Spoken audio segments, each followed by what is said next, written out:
Hello there. What's going on, everyone? Today, I'm going to be ranking the Republic Aces for the squadrons available for the Clone Wars Republic faction in Star Wars Armada. If you are new here to the channel, be sure to subscribe and leave a comment. That's going to automatically enter you to win the latest giveaway, which is for a $25 Amazon gift card. It's as simple as that. Also, be sure to check out more links in the description below if you're looking for t-shirts, masks, socks, bags, any kind of cool stuff like that. We sell a bunch of that down in the Teespring shop, so check out the links in the description below. Also, you can hop in my Discord or check out my website for lots of free Armada expansions and all kinds of good stuff like that. All right, so basically, we've got 4 squadron types currently. We've only got 1 squadron pack out for Star Wars Armada Clone Wars for the Republic. And, look, I think they're all good. They all have their different uses. But I'm going to be talking about the aces today. And for what it's worth, I think the ARC 170 is my favorite squadron overall. V19 probably being a close second, with the Y-Wing in third place and the Delta 7, or at least the generic Delta 7, at the bottom. Now, I know I'm supposed to be ranking the aces, but that's just kind of where I place the generics. That's kind of my own personal preference. Now, the rankings here are going to basically take a couple of things into consideration. For one, they're going to take into consideration how wide a variety of lists that I think that they're going to fit and work in. So something that works in almost every list is going to rank higher than something that needs a very specific type of list to work. Also, I'm going to talk about how much support they give to to other ships, as well as their costs. Sometimes something that has a really significant cost is going to be a little bit more over or a little lower on the rankings. So with all that said, we do have 8 aces currently available for the Republic. So I'm going to start off with number 8, and that's going to be Oddball. Oddball is going to come in last place. Now, keep in mind, this doesn't mean I think he's bad. He could be one of the best squadrons for certain types of lists, but I kind of think of Oddball as being bad. And one of the reasons that I have Oddball in last place right now, I mean, maybe not bad. I don't think he's bad. I just think maybe everybody else is a little bit better than him currently. Now, this can all definitely change as future releases come out and the meta shifts, and who knows. But I currently have Oddball placed kind of lower on the list for a couple of reasons. First off, look, you're paying a lot more for him, right? 8 points more than a generic ARC 170, and I know that what you're getting here is, the big thing that you're getting is that brace token. And, you'll be able to use it sometimes. Accuracies will probably go for the brace first and foremost, but I mean, you're getting defense tokens, and defense tokens are good. That's obviously something you pay a premium for when you get an ace. You usually not always 8 or more. Sometimes it's you're paying less than that. So it is a significant cost, but the other thing is he actually has a lower dice ceiling or a lower damage ceiling than a generic against squadrons. He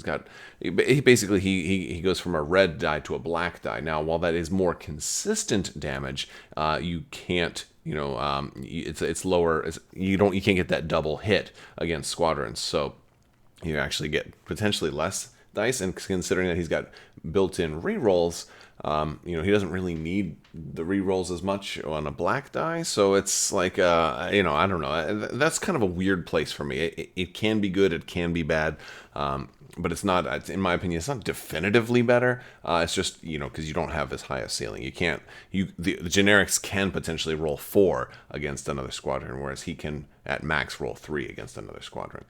He's more likely to get at least 1, So there is that. But the other reason that I have him pegged so much lower is that his ability it seems very, very niche to me. And that's while attacking. If you moved during this activation, you may reroll up to 2 dice. And hey, rerolls on a bomber is great, but I feel like if you're going to be running lots of bombers, you're probably going to have something like Bomber Command Center already, and you might not need that many rerolls, especially when you've got bomber and you're rolling 2 against a ship. That's really where you want to be, right? You don't really want your bombers attacking squadrons if you can help it. And obviously his ability is not going to work at all with counter, because it's not your activation. That's going on, and you're not moving during someone else's activation. Now, an interesting thing is, I could see him going up if new effects come out someday that's during like another squadron's attacking you and they move you during their activation, I think his ability would still kick in and apply because he moved during this activation, even though somebody else's, he could probably, get a reroll on his counter or something like that. So like the way he's worded, he could potentially get some extra versatility in the future. But right now I kind of put him towards the end because I feel like his ability is one that is only going to work if maybe he's one of your only bombers or something like that. And I usually like to run multiple bombers. I'd rather run like multiple generic ARC 170s a lot of the time because I'd be saving a lot of points, and I'd have more guys, and a simple bomber command center could support them all a little bit better than just relying on individual stuff. Plus, a lot of times, we're going to see some more things in the future that benefit certain generic clones as opposed to unique clones. Moving on to number 7, it's Kit Fisto. He is the most expensive squadron in the game for the Republic right now, and that certainly has a lot to do with why he's lower on this list. Although he is more expensive than Oddball, he's not quite as bad as Oddball because, well, Kit Fisto is pretty awesome. Just because they're lower on this list doesn't mean that they're terrible. But I don't feel like he's gonna fit in as many lists. For one, he's a Jedi without a scatter. There aren't that many, there's only 3 scatter aces right now, but he doesn't have scatter. So, you're going to spend 26 points. I mean, that's 9 more than the generic which is 17. So it's a 9-point premium for somebody that doesn't have a scatter. Now, what he does have is an ability that can potentially, in some cases, can be better than scatter, but isn't guaranteed to always be better than scatter. It'd be really nice, against some of the current droid stuff. But I mean, you're not always going to play against other droid stuff. Sometimes you'll go up against, people like Darth Vader and the Empire that can roll a whole lot of damage at you, and you're just going to be taking it with only 4 hull. It's going to be tricky, right? So he's got Adept 2, which is good. He's got Counter 2, which is also good. He has intel, right? And these are the things that you're paying for, right? You're paying for his ability. Okay, he's got a survivability ability that, if he just had scatter, maybe he wouldn't need all that, But Adept 2 is good. Like, all the Jedi have some kind of re-rolling. Some of them have Adept 1, some of them have Adept 2. Adept 2 is obviously better. It means he gets to re-roll 2 dice every time, and that also applies to his counters or any other type of special attack that he gets to make through any other means. So Adept 2 is good. It's a very good thing to have, especially for somebody that's the most expensive squadron. But one of the other things I think you're paying for here is intel, and intel got nerfed. Now, he's currently the only source of intel for the Republic, and so that's another reason why you're kind of paying a premium for him. But I think that the Republic doesn't really need a whole lot of intel right now, especially since 3 of their other aces have ways around it that don't really need intel, or not as much. So it's like, I feel like since intel already got nerfed, and then you've got like 3 other guys that have ways kind of around that built into them and are cheaper than him, he might not be, that crucial. And also considering, while intel's okay, a lot of the other Jedi that rank higher have a different type of support ability built in. Now, granted, intel is a support ability, but it's not something I'm pretty sure we'll see intel again at some point. I just don't think it's all that great right now. All right, so moving on to number 6, it's Kickback. Now, this is a little change of pace. Because, hey, he's actually pretty cheap. He's only 16 points. That's awfully cheap, right? And I think it's our cheapest ace for the Republic. And he's not half bad. He's still got Escort and Swarm. The V-19 is overall a well-rounded and a pretty good squadron. You're paying 4 points above the 12, so it's actually a very small premium that you're paying for this guy, and you're getting 2 braces. With a ship that's got 5 hull, 2 braces is not half bad, right? Like, there's going to be lists where this guy's actually very, very good in because, and I think that's going to be those lists that run very few squadrons. I think a cheap ace with a double brace ace is going to work good. And if you're looking to run maybe 2 squadrons or something like that, this could really fit the points budget. But I think they're a little bit more niche lists. And so there's certain drawbacks and why I rank him a little lower. His ability is kind of weak, right? It's one of those things that we talked about, like he's got a way to get out of engagements. So he's one of those people that intel doesn't really help out as much. Now, I mean, it's a different, because his is kind of like that cloak ability. It's after you perform an attack, you may move up to distance 1 even if you are engaged. Kind of like how cloak works, but that's at the end. They can move distance 1 even if they're engaged. It's just kind of work a little bit like that, but a lot of times you won't want to move. You know, so it's something you're not going to use all the time. It's neat, but I don't think it's that great of an ability. I think really what you're paying for here is the defense tokens, and that's kind of cool. So he's all right. He's just not flashy. But there's one other little drawback in that there are a lot of things that we're going to see in here that reference non-unique squadrons. So a lot of times you want your clones to be generic to get other benefits, and so having unique clones isn't always a good thing, which we'll see before. So that's why I kind of put him a little bit farther in the back. Up 1 is Axe. I think Axe is 1 point more expensive, still pretty cheap. Defense tokens, not, a little more situational. Double brace is fine, but evade got helped out a little bit now. Evade can actually be really good now against enemy squadrons. Sometimes you only get that 1 hit in, whereas brace might not help. You're a little more versatile here, so that's kind of cool. But what I like more about Axe and why he ranks a little higher is his ability is a little bit wider, as far as it's going to work in a lot more lists. It's actually going to be a lot more helpful. Before another friendly squadron at distance 1 suffers damage during an attack, you may spend a defense token to reduce the total damage by 1. That's really nice, and that's any attack. So like flak. When another ship is flacking, you're just like, boom, boom, I can spend these things and just stop all you guys from taking damage, which is really nice, and that's going to fit in a pretty wide variety of lists. Still, he's a little more expensive than a regular V19. You're getting a decent amount for him. He's not half bad. Does kind of suffer from that whole, like, he won't be able to benefit from the things that specifically target generics. But he's not bad. He's pretty well rounded, and I kind of like him. All right, moving up to 4, Plocoon. Plocoon's pretty nice. All right, he's not cheap though. 24 points is not cheap. He's one of the more expensive squadrons, but he does have some good things going for him. First off, he is a scatter ace. Scatter's nice, right? Scatter's really nice. In some cases, it's better than Kit Fisto. In some cases, it's worse. And that's all going to be situational. I think time and future things will tell which one ends up being better in the long run. But Scatter's always a good thing to have. And Plocoon has Adept 2 also, which is very, very good. We're going to see some folks that have only Adept 1. And that's still good, but Adept 2 is definitely better. Obviously.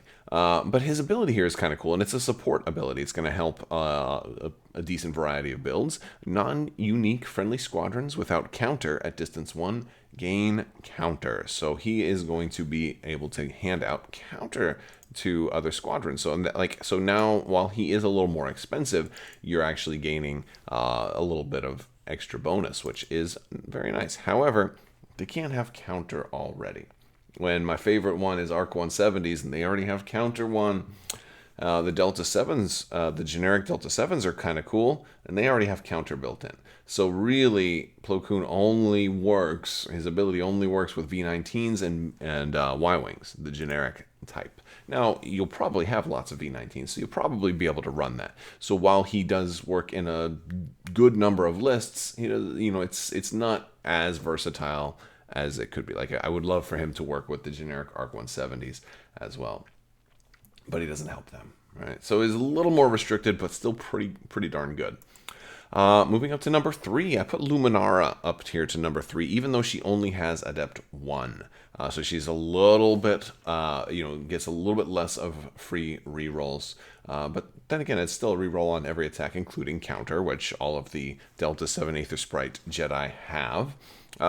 She's also a scatter ace, which is nice.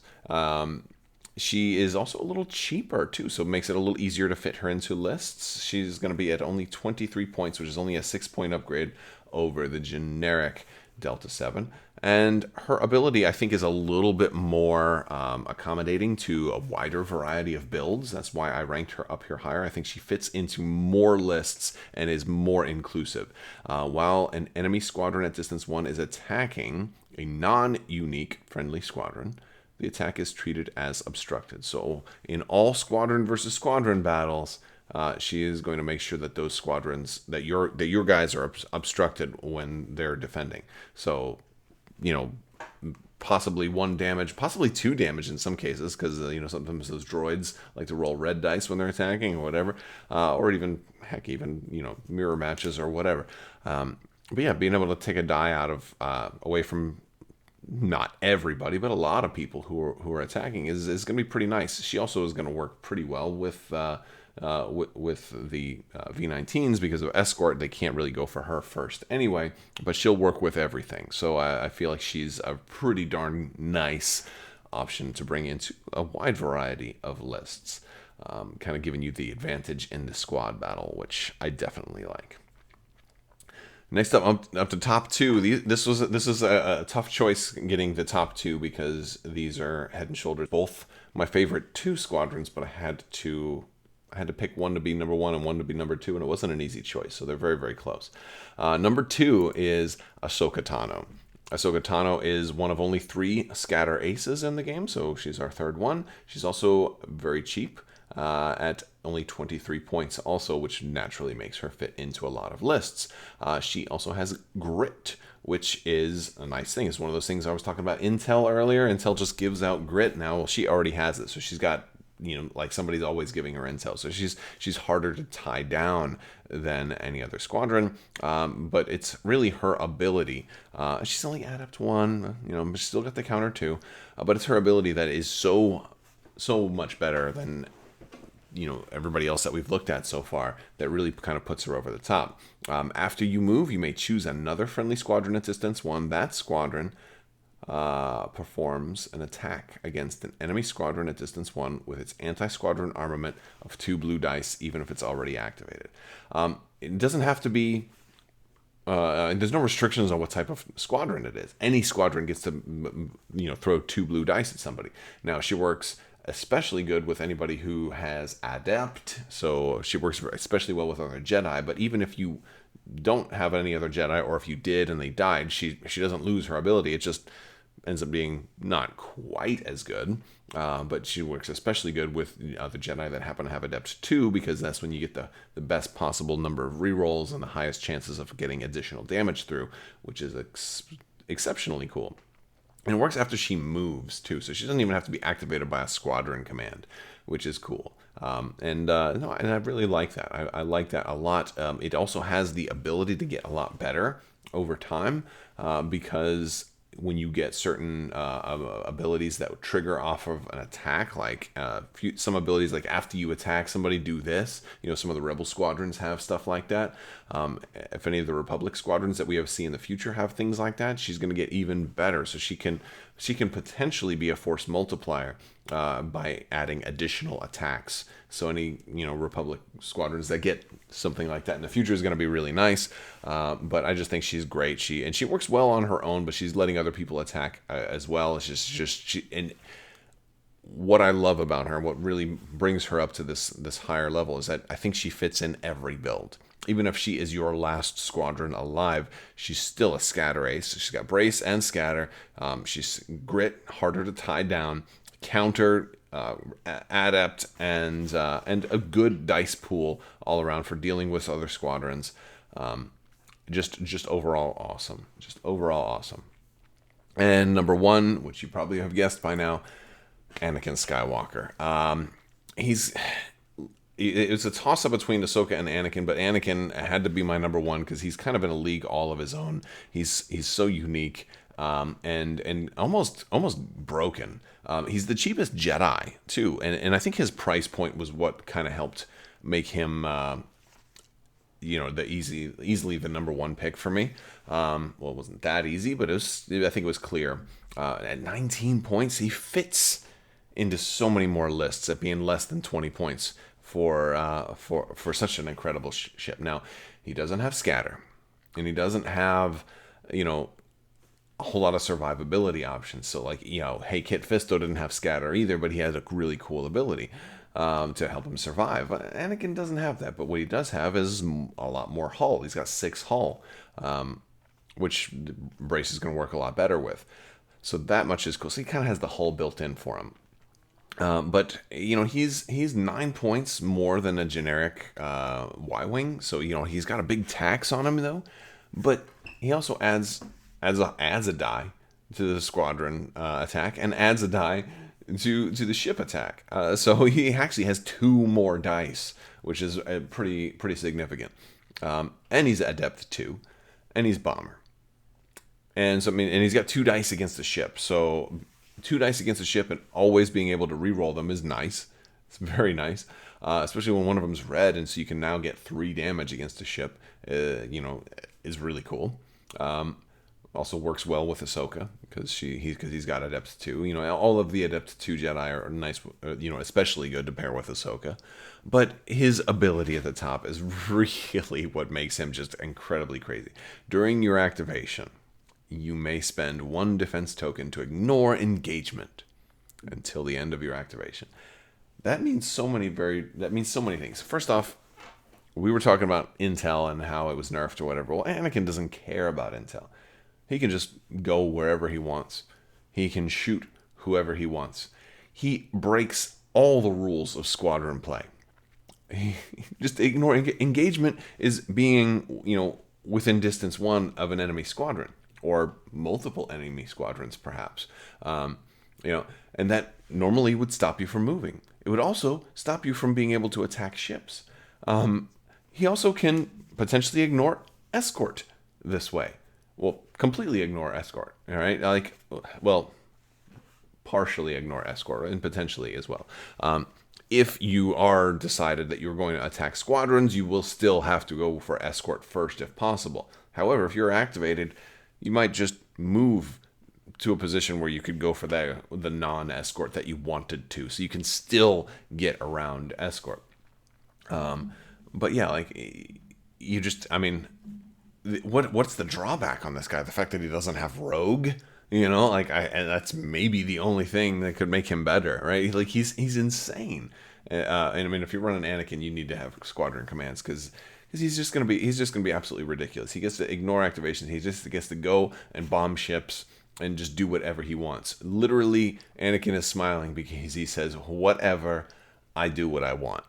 And that's why he's number 1. And that's my list. So, I'd love to hear what you guys think. Let me know what you think down in the comments section of my ranking. What do you agree with? What do you perhaps disagree with? And again, this is my opinion. Hopefully I gave you enough reasons for why I ranked what I ranked and where I ranked it. But it certainly doesn't mean that any of them are universally bad. Even the last place stuff can be the first choice in the right list.